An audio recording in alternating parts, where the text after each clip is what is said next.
I'm on the outskirts, the edge of being there. I'm giving out, I'm blending out. I'm radioactive, sociopathic, all the old tactics to keep us down, to keep us down. Critical mass.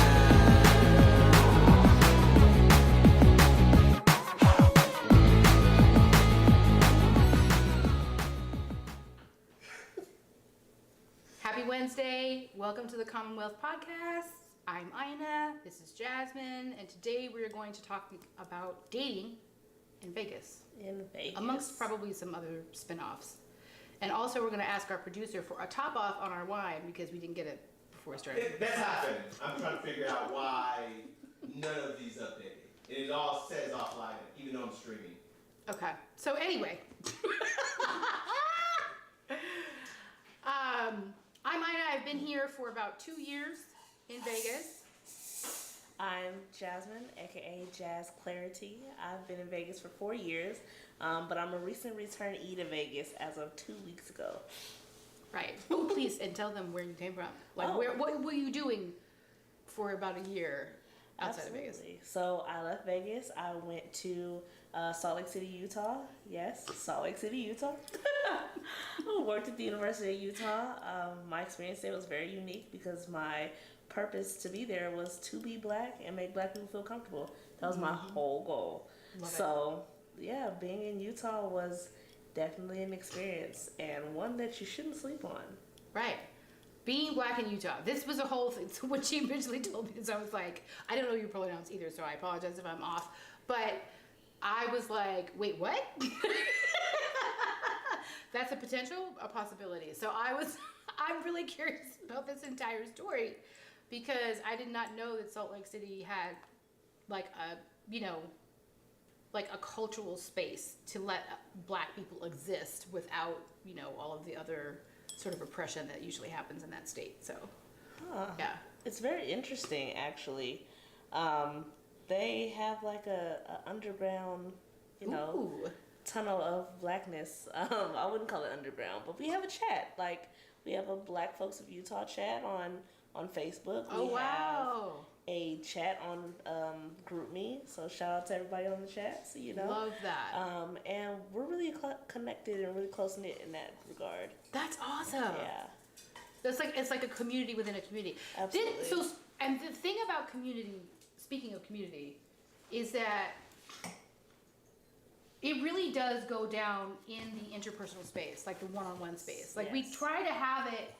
Like, and maybe this is something that you have an opinion on, but like, because sometimes I feel like we, as a culture, the society is trying to force online communities, but community really happens in the one-on-one space, and then you kind of bring it online as the check-in place. Absolutely. But it really still happens like interpersonally, like you're out and about and you're feeling the frequency, the vibration of the land and the people and whatever event you're at, right? Absolutely. Like, it's still really happening like more organically, right? Absolutely. Earth-based. You have an opportunity to kind of check out when you're in online spaces. You do. And it's really hard to kind of navigate that sometimes. It's like, oh, it's in this. I can put it on silent. I can get in there when I feel like it. Right. You have the opportunity to kind of ignore that social interaction. But in person, it makes a huge difference. You get to see, you get to embark on the mannerisms and kind of just feel things out in a different manner than you could online. Right. And that was an amazement to Salt Lake City. Was that we got together all the time, got to see each other all the time, awesome. And we made those spaces happen. Talk to me a little bit about like what kind of events you went to. Did you go to some queer events while you were there? Like, how's the queer community? Oh, the intersectionality of queerness and being part of the global majority in Salt Lake City. So I didn't go to a whole lot of queer events, but I did work at the University of Utah. So we did have our Women's Resource Center who housed the LGBTQIA plus community. Okay. We had events that were like Where's Black in the Rainbow, which was Ooh. identifying Blackness in queer spaces. Right. And that was a really cool event. Had food, about some different conversations, looked at movie clips that kind of identified Blackness and queerness in In film? media. Yes, in film. Love it. Which was really interesting, kind of to see how far back queerness in films go. Yes. And how Are you a it was lover of queer depicted. film? A little bit. Oh, I'm because a lover of film. I watch queer film like it is like my life depends on it. Yeah. Your life. That is Like mind-blowing. every day. Like it's literally part of my creative process as a painter. Like I go hard for queer film. Really? Absolutely. Yes. What yes. is your favorite queer film? Right and now? why? Yes. Oh, I saw. So right now, I'm like all over Gaga Ooh La La. So I don't know if people know about Gaga Ooh La La, but it is this wonderful streaming platform, and it does nothing but dedicate itself to queer, lesbian, gay, LGBTQIA plus film. It is excellent. They're taking submissions, by the way, right now. They're like in the cycle of taking submissions for new things to release, but it's also international, Okay. and so you get everything from everywhere. Like you get Okay. everyone's experience from everywhere. It's so good. So it's like you get the universality of being queer in multiple spaces, but you also get the local sort of like flavor of how it translates in that culture or whatever. It's phenomenal. I'm having so much fun. So right now I've been watching there's like a trilogy. It's White Knight, Going South, and Night Flight, and it's by a Korean gay director, and it's a real look at the experiences. So offline we were talking a little bit about Yaori and BL, and that's a little bit, so BL tends to be a little bit more mainstream in terms of like the TV shows and the romance and whatever, although Japanese and Thai, shout out to you, because y'all get a little sneaky with it, but like this is actual more like the actual like the engagement, the longing, the levels of oppression, the intersectionality of having to like straight pass, plus you know like just some of the overarching pieces. And it's done really well. One of the things I love about it the most is that this director does silence really well, in the way that like there's so much complexity blossoming in the silence. Oh, absolutely. And it moves the film along. It's he just has a beautiful way of describing it. I will pick up his name in a little bit and try to shout it out, or we'll just put it in the chat or whatever later. Alrighty. But Dedication. it's a trilogy. involved. It's a trilogy. So Yeah. again, it's like White Knight, Going South, and then Night Flight. Okay. Yeah, two of them are on Gaga Ooh La La, and one of them is on, I think I had to pick it up on like YouTube or Billy or Daily Motion or something. Anyway. Okay. Yeah. So. I like. Yeah, I love queer. dedication. I love queer short film, queer film. Just yeah, it's like my life depends on it. Seriously. I love that. My creative process definitely depends on it. So, what did you like about the experience, and what stood out to you? For me, I would say just the close knitness of the community. But also because it's so close knit, everybody's in your business, so can't do anything without anybody else finding Like a out. little like southern sort of, you know, what's the Midwestern feels? Yeah, like a town where everybody knows everybody and it knows all your business. You. She said I was old by now. Thank you. Love it. But yeah, like it was really close knit. Our Greek community with our Divine Nine were really close knit as well. What's Divine Nine? Talk to me about that. Divine Nine, the 9 Black African American. Yes, they are African American, but the 9 Black fraternities and sororities. Affiliated. So like Greek life. Yes. Oh, yes. okay. Are you in Greek life? I am. Were you in Greek life in college too? Not in college. After college, I pledged grad chapter. Oh, really? What is grad chapter?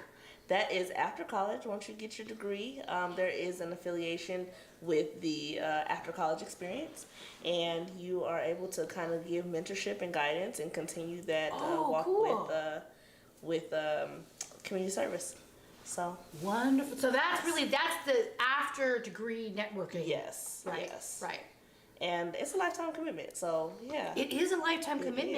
It is. Ooh, so you have to pledge again, or like how does that work? So I'm gonna also preface this by the reason I'm also I want to get into this is because I am somebody from a generation where we did not I did not know what networking really meant. Very like sort of isolated and independent, and it was like, you know, kind of get out there and make it on your own kind of a thing. And so, but one of the things that I've noticed in my 20-year career, like working with companies and stuff in administration, was that everybody that got ahead obviously had this network. And especially when it came to like working in like local government and things like that, everybody that was making it was in some level of sorority or fraternity. Yeah. Right? And they all sort of had this like background sort of gaggle that was going on. And I was always like, wait, how is this happening? Like I always felt like, what is going on? How did you know this or go do that? And they're like, oh, we have this whole network of people happening behind me. And I was like, oh, wow. Oh, like as a mixed kid, like a mixed kid growing up in California, where the gaze was always different because people always assumed that I was this or that or the other thing. Yeah. But I was never really a part of anything. It was really interesting for me to kind of like see it from afar. I was like, oh, this is what I've been missing. Yes. So I would like you to talk about it in case there's other people out here that don't know what I did know. That's valid. That's valid. So when you are inducted into your sorority or your fraternity, depending on when it is, there's no repledge process. There's a rite of passage, so to speak. Okay. Once you have graduated, you are no longer an undergraduate in this chapter. You are graduating into your after college chapter. Okay. It has no age limit. I don't care if you're 96 or you're I want to say 16, but I believe that you do have to be 18 at least. Right. But if you're, coming into college and you want to join a fraternity or sorority, or you're 65 and you want to join a fraternity or sorority, as long as you have that degree, there are a few stipulations. You have to be invited and all of that, but you have the opportunity to join this network. And we also have opportunities for those who just affiliate and are associated with us, so that there's no if you don't have your degree, we have people who are affiliated with us who still do the work, who still come to events, and we support them as well. Even down to the childhood. If you are in my sorority, Sigma Gamma Rho Sorority Incorporated, shout out to y'all. We have our babies, our rosebuds, our rosebuds, our rowers. We have our youth who are coming up, doing the community service, learning the etiquette, learning, life skills, and just being a part of the community all the way through. So, yeah, I mean, that network goes way far. But it's also, I think something that I didn't know was how intergenerational it absolutely. Is. And that I find fascinating. I really do find that fascinating. It is absolutely intergenerational, and like I said, it's a lifetime commitment. There are other fraternity and sorority life that is not lifetime, unlike the Divine Nine. But we start in college, some of us start after college, but even after death, there is an affiliation that continues to follow you. Oh, really? Like for family that's associated with that member? I guess family associated, but more so the sisterhood that you bring with you, you keep that forever, even down to your funeral. Got it. We are still here, we are still celebrating you, and you transition on to your afterlife still in our sorority. Wow, so it's almost like, it reminds me of sort of like certain like African clothes traditions without the dogma. I'm sure you have your own dogma, right? Because everybody's got a level of dogma, right? As an organization or, association. But not necessarily religious. Right. It's not necessarily religious. Right. So it's more socially or communal based. Right. And then do you guys also have, not guys, but like, do you have a presence or an affiliation when it comes to like local government, state government, national government, like how does that interplay? Or is there a level of intersectionality is what I'm curious about. Because this is coming from a place of how college usually works, right? Because in order to have, give me a little more. yeah, because in order to have one, you've got to have the other in a way. Like in order for these things to subsist, you typically have to have favor in certain areas in order for there to be a landscape, right? Of which to have fertile soil, right? Like you've got to have the land to have the fertile soil to have these operations going on, right? So I'm just wondering, like, is there a level of intersectionality with local government, or people who are also affiliated that are helping the cause to continue? Yeah, so we do have a national council. Every fraternity and sorority Greek life has a national council across the board. Yeah. So there is no just this happens in this state or just Right. happens at this school. Right. We have a national organization, and we're always in the community. So the keeping of these organizations is because we take the initiative to do the work in the community, whether that's giving to the homeless, whether that's affiliating with our programs such as Cradle Care, which is where we give back to women and babies who have cradle cap, our youth symposium, where we are teaching young women to a number of different educational aspects. We in each fraternity and sorority has their own aspects of those things, because these are lifetime commitments. You see those like Kamala Harris, who is a representative of Alpha Kappa Alpha sorority.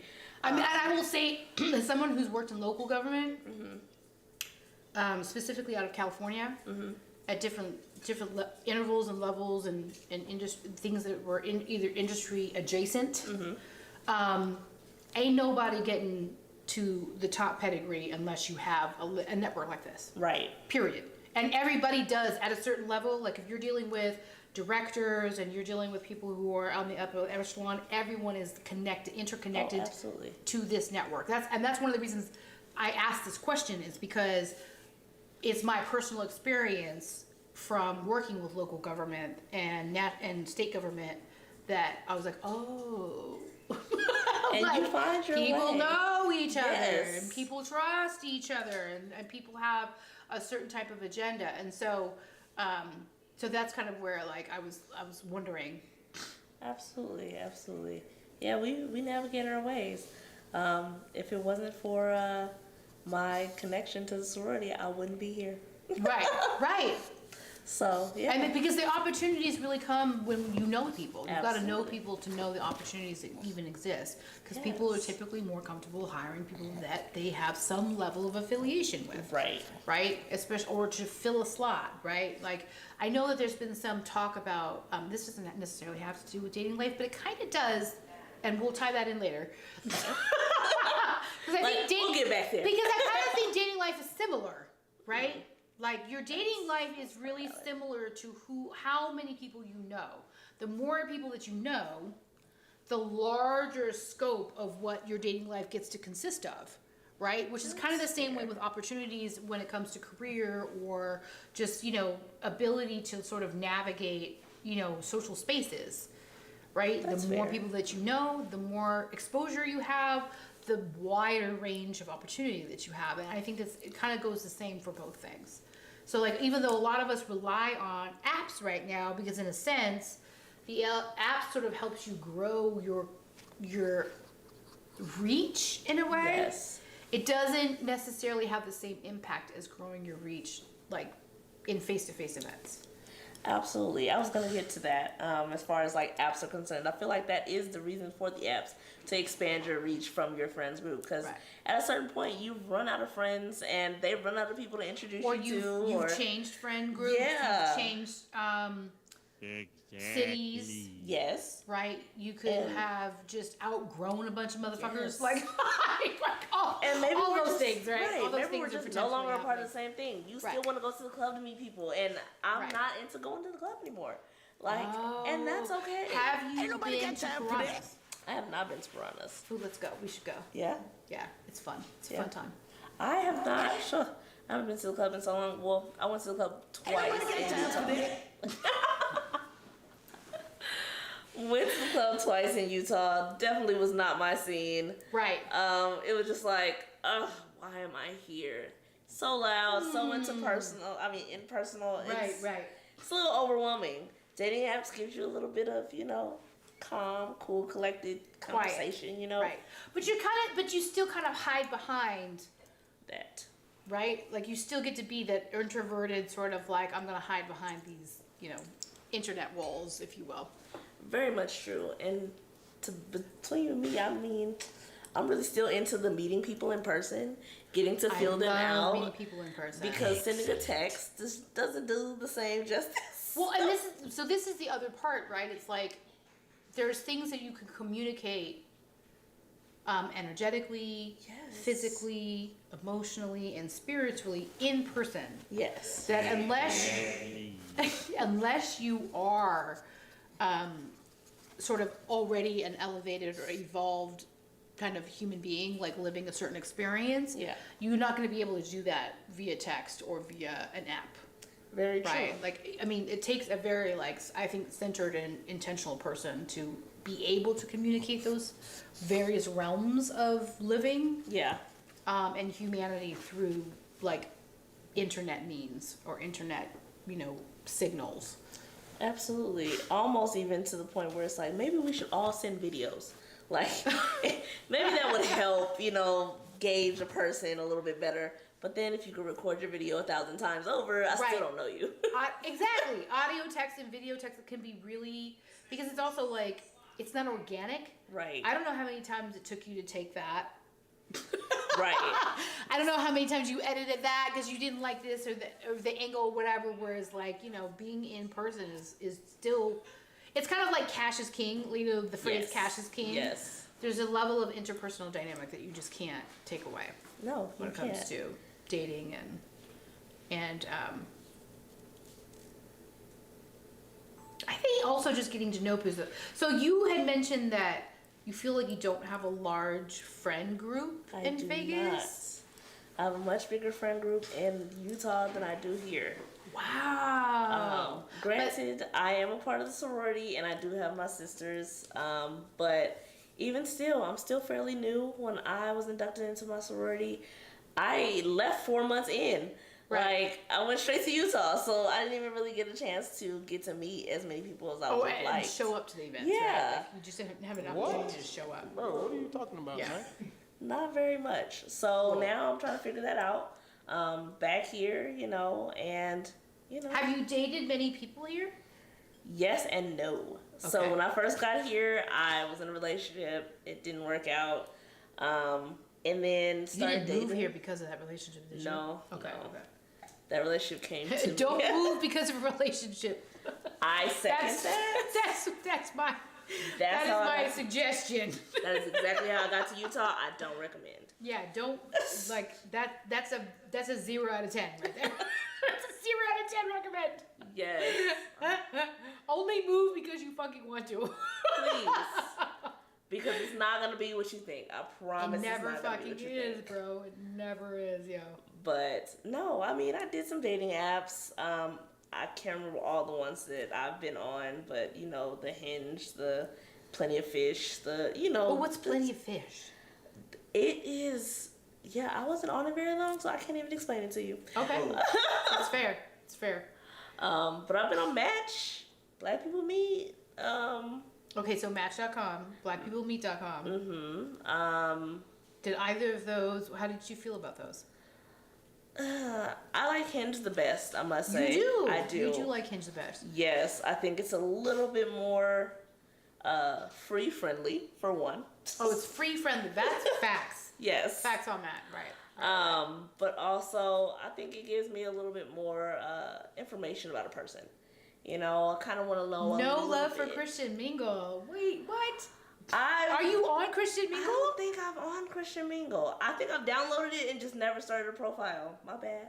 I mean, I can go would there. So You can. I'm gonna just be the odd man out here and be like, I would never. really? I would never.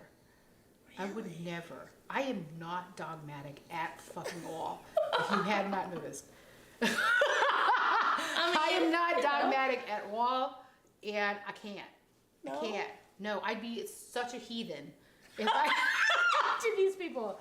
I would feel bad for them. My daughter made a comment to me recently because I'm dating a homie right now. I'm queer, and I am a non-monogamist, and I'm also polyamorous. Okay. And so, yeah, I just have too many fucking red flags, right? Like, I'm like a walking red. I'm also wearing red today, which is so funny. I just felt like I was about to stand up and be like, like, I am red. This is me. I cannot. I'm too, like, my level of evolution is more expansive than any sort of like dogmatic practice can hold. Okay. And so, but my daughter made this comment. She was like, "I feel sorry for him," and I was like, "Ooh, why would you say that?" And she was like, "Did you even say that you do this and then you do that and that you're into this and that you're into that?" And I was like, "Cool." Exactly. I was like, "Pump the brakes." I'm filling out like a roster over here. Like, not everybody's gonna fit into every flippin' thing that I need. You know what I'm saying? That's valid. Like, oh my god, he fills a specific role in my roster, and Yes. I also simultaneously fill a role for him. That's valid. Right? Yes. He gives and I give. Yes. In a window of compatibility. So I'm always looking for a window of compatibility is what I call it. Okay. That's valid. Yeah.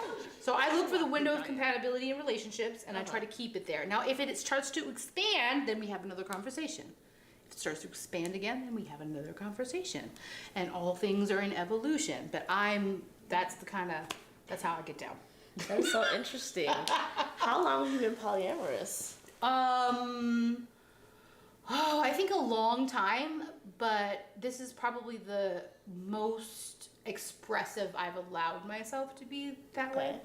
Yeah. Okay.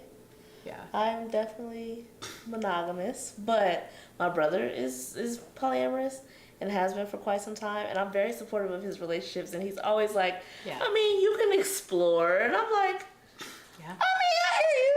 It's just, the jealousy in me is not gonna let me do it. It's just that. You're right.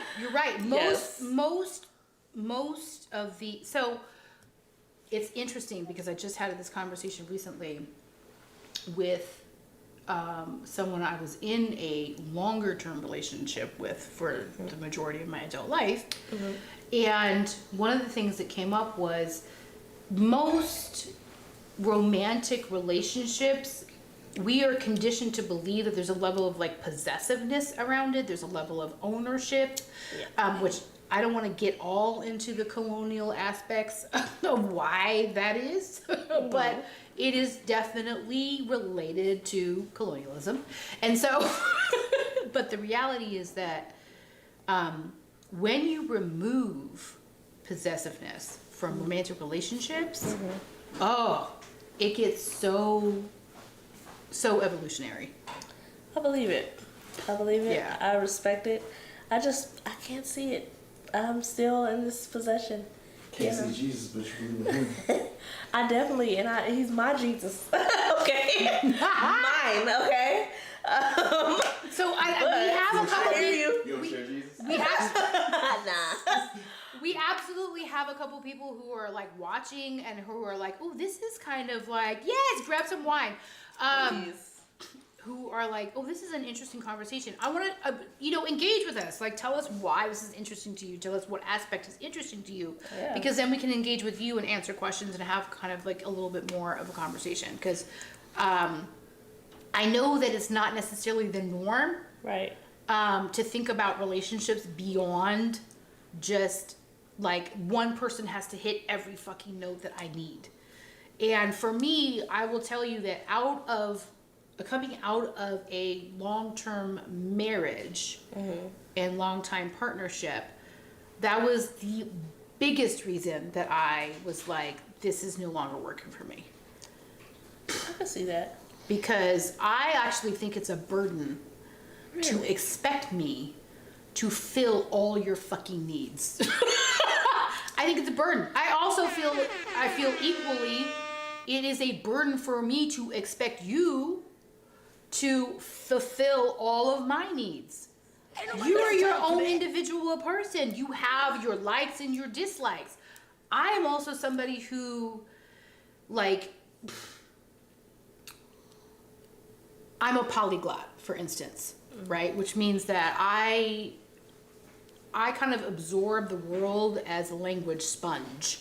Okay. Right? So there's culture attached to language, there's practice attached to language, but there's also poetry. The reason I love language so much is because do I really feel this is how I really feel. The reason I love language so much is because I love the poetry of language.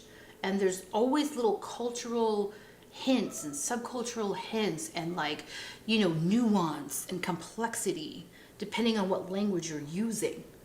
And for me, because I know like 5 or 6, I intersperse them all the time. So if you look at the way that I live my life in language and the way that I live that's sensuality for me.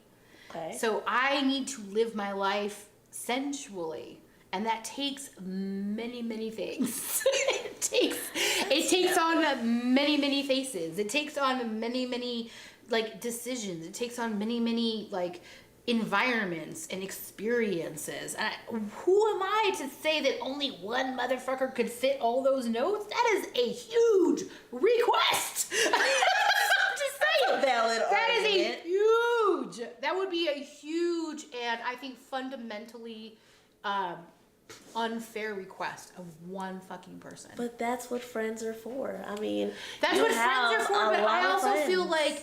like, so I will also say that I am an arousal muse, right? So I play in the sphere and the dynamics of arousal and tension, because arousal really means tension. Okay. Arousal is a level of tension. Like Earth has a level of arousal that's just constantly existing, right? Because there's tensions everywhere. There's pressure systems, wind pressure systems, tide pressure systems, tectonic plate pressure systems. Right? Yes. Tension creates things. Yes. Yes. Right? Yes. So like I play in this level of arousal all the time. It's part of my creative practice. It's part of, but it's more of my human practice. And so within that, I'm not going to like pin anybody down as another human being into having to practice the things that I practice. So I involve many people, just like Earth involves many different Earth systems, right? And Earth sort of relationships, right? You've got mountains, you've got sky, you've got desert, you've got lush forests. Do you know what I'm saying? I agree. So I kind of look. understand. I kind of look at relationships the way that I look at Earth relationships. I can see that, but only in the friend spectrum. Like, these are what my friends are for. And then this one right here, this is the one that suits everything else. Oh, okay. Yeah. So, yeah. And I guess that's also partly because for me, what I'm looking for in life is intimacy. I'm an intimacy warrior. And so my relationships are not all sexual or all sensual or I was just all about to ask whatever. that. Yeah, I was going to say What do you consider intimacy? ooh, that's a good question. Yeah, because I mean, intimacy can be a number of things, and I feel like there's an intimacy in every relationship that you've ever had. Exactly. So- And so for me, all of my intimate relationships bring me to a different level of arousal. It's like, because it's a spectrum. Yes. And so I'll have intimate relationships. This is one of the reasons that I'm polyamorous, right? This is one of the reasons I'm in a way non-monogamous, is because all of my intimate relationships serve me differently, and I serve them differently. So like it nourishes me and I nourish them. So some of them are spiritual, some of them are emotional, some of them are psychological. Yes. Right? Some very few are purely physical.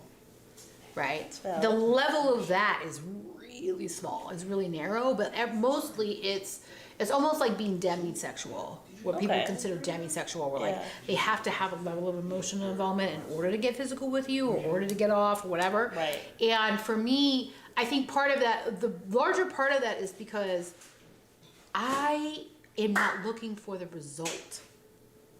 So most people think about relationships, they think about sexuality and sensuality as like this result of like nutting or coming or whatever it is, right? What's that word? I just lost it.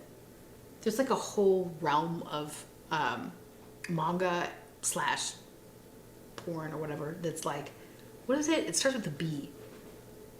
Basically, it's like come on the face. Like, Okay. I can't think of the name right now. It has a very unique name. It's very hilarious. But anyway, my point in saying that is that like my initial like my core value system doesn't really rely on the result. Okay. It's the process. It's the journey. It's the journey is interaction. important. It's the unfolding. It's the blossoming. Yes, the journey is very important. I like nothing better than the blossoming. I love the blossoming. It's so fun. That sounds very intriguing and sensual. Everybody wants to blossom. Yeah, don't I they? love the blossoming of relationships. I love the blossoming of intimacy. Wherever it ends up going, I don't care. Yeah. I want to be in the present moment of whatever that feels like. Okay. I love being present to all of the feelings of what's actually happening. Okay. Not worrying about the future, not like remembering the past, just like really being present. Do you ever feel like there's a time in the present where you're like present and like And expecting? Yes. That's the tension of arousal! I'm actually exploring this right now in this current collection. So I have a collection, so I'm a painter. okay. So, and the current collection that I'm working on is erotica. Now this is kind of like a long-term, it's probably going to be like a 2 to 3 year type of collection. Okay. And within this collection, I'm working within the realms of like, because there's categories within erotica, obvi. There's like, you know, this tension of arousal, Okay. which really is why we're aroused. Right. We're aroused because of tension, because the earth is aroused simultaneously because of tension. Right, Again, right, things right. get created out of tension, right? Rain systems or, you know, island systems, right? Islands are literally created out of the tension of the earth. Right, The right. tension between all of these different sort of, you know, the water and the fire and the and the land. And So, then you have the island. Exactly, and then you get this island after all of this cacophony of tension, right? So like, these are the things that I like to explore in my painting, in my artwork. Like I like to like create these portals of emotion and connection to not only yourself but also to the earth itself, because we have this earth vessel. Like we got to have this earth vessel to like roam around in this planet, you know what I mean? As one of its members. And so so within this erotica collection, one of the things that I'm looking at is like this, you know, obviously tension of arousal, and I'm also really exploring just like these like pieces. There's like to me, the sort of like, this is how I think about penetration also. So it's like the penetration piece is almost like the ending. Okay. You know what I mean? Yeah. It's not what brings you into the present moment. It's not what keeps you in the present moment. That's valid, It's almost yeah. like the ending. It's like the cherry on top of the fucking sundae. Okay. But there's all these other elements that actually bring you in. As to how you even got to the To penetration. you in the even first get place. there, right. So do you Especially, and I think believe- that's also because I have a shout out to the demisexuals. Woo-woo!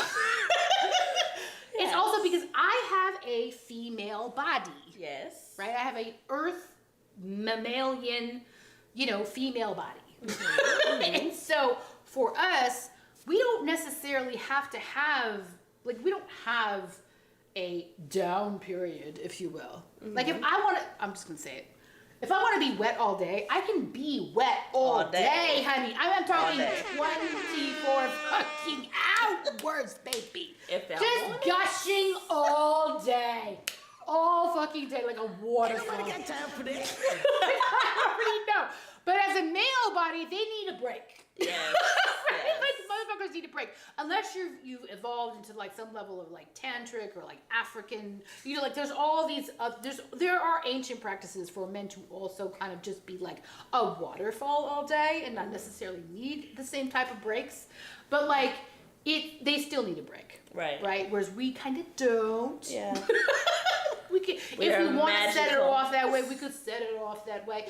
But I mean, our environment doesn't always allow us. Right. Like you have to create this kind of, like you have to cultivate this kind of environment.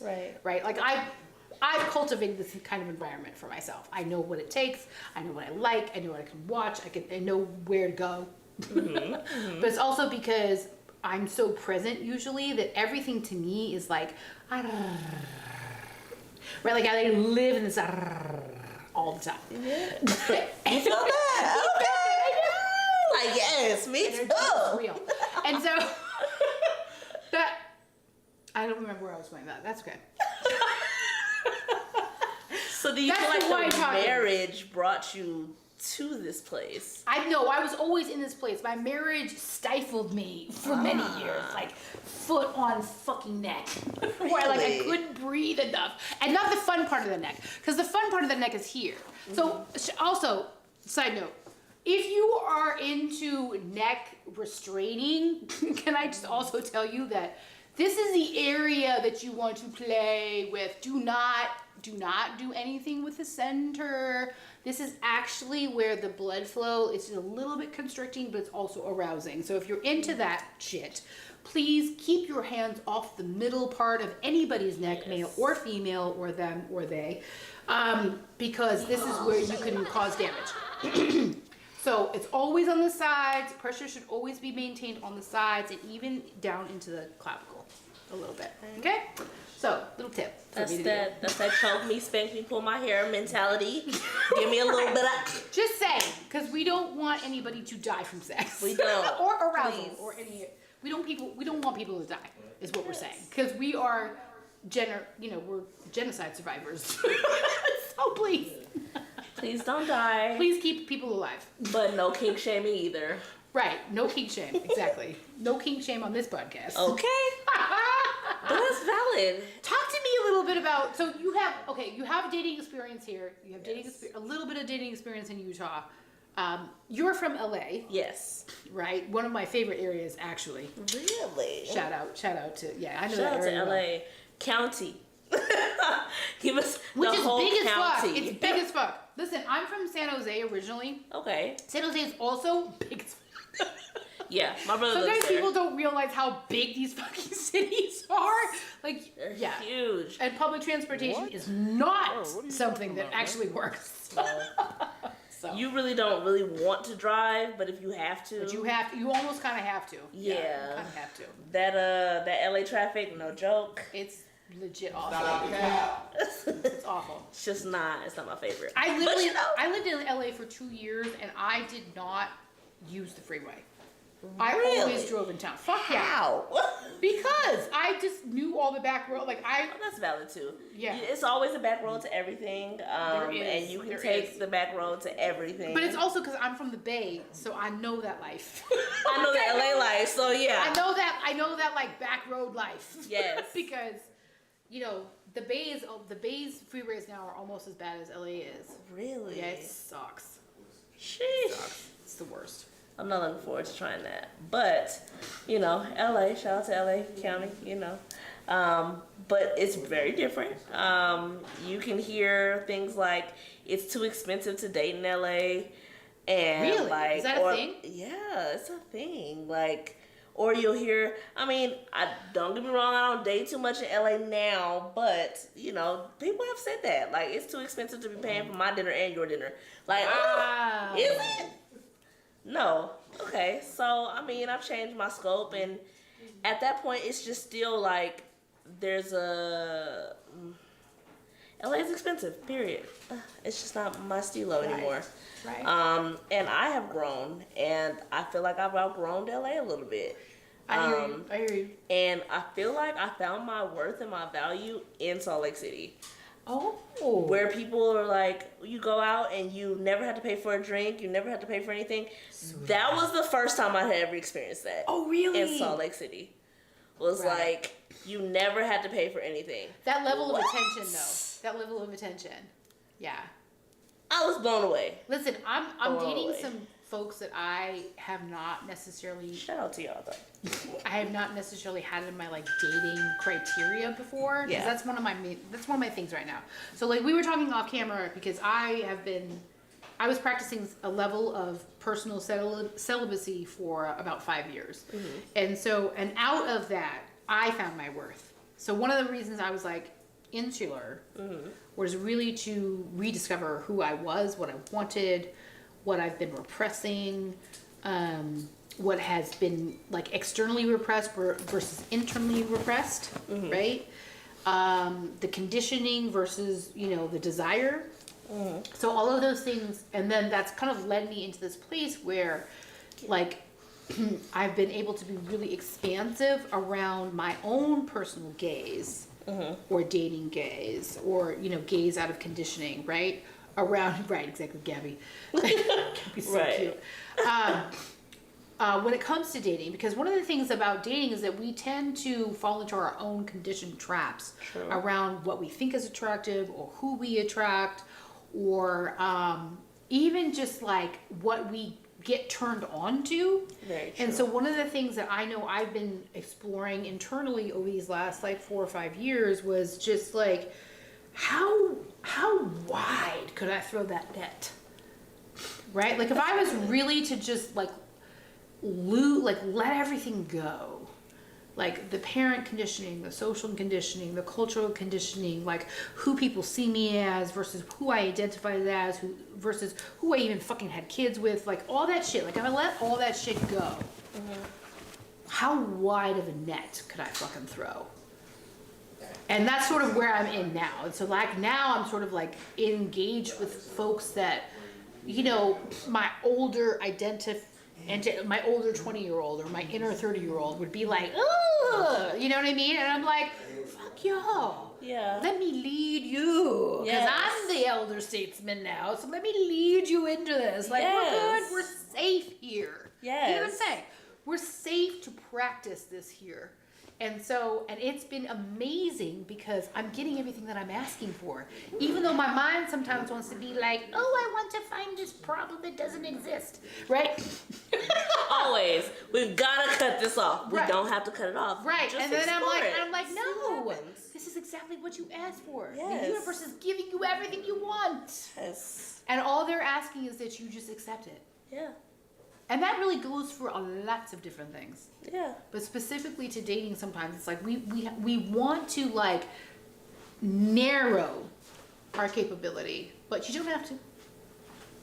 You can be I as think- expansive as you want to be. I think that I'm just starting, like in this past year and a half, 2 years, getting into that.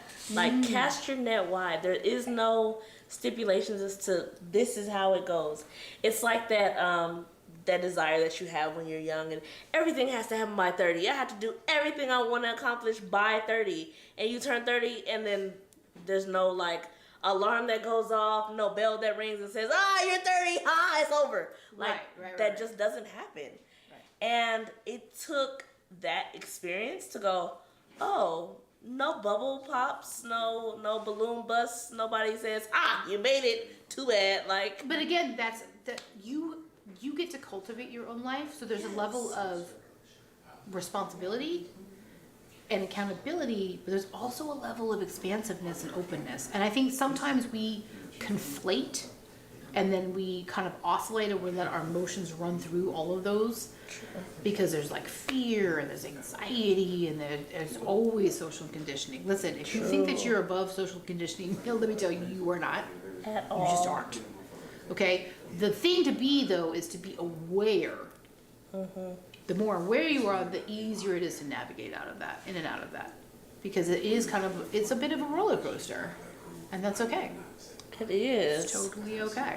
And navigating that, whether it's healing, whether that's the social emotional roller coaster, whatever it is, it's okay to go through that. Absolutely. Because you learn so much about yourself. And as you continue to grow, you'll And that's continue to all you learn really get so to much do. about yourself. All you really get to do is learn who you are. Absolutely. Other people even in your life still teach you about who you are. Yes. Yes, I do. Absolutely. So so we got a warning. It's our 5-minute warning. It is, So we get to yeah. wrap it up. Last thoughts. What did you learn today? I learned a lot. Did you? I learned a heck of a lot. I love I that. spend a lot of time hearing about non-monogamy, and every time I hear about it, it like opens my mind up just a little bit more. Really? Yes, it does. I love that. If you haven't read Why It's Okay to Not Be Monogamous, please go ahead and find that, read it. But it just opens my mind just a little bit more, because I always think that it has to be friends and lover. Like, those are the only two things that can exist. Oh, yeah. And so kind of expanding your mind around that and taking into consideration that, you know, it's levels to this. Enjoy every level. I love that. That's a great. Yeah, exactly. Well, thank you for joining us today. Yes. We are always around. We've got various shows on the Commonwealth podcast. Thank you. We do. I gotta look right here. Come back next time that we're live. We're live multiple times a week. And again, my name is Ina, and this is Jasmine, and this is the Ask Commonwealth Courtney. podcast. Bye. Check us out. Bye.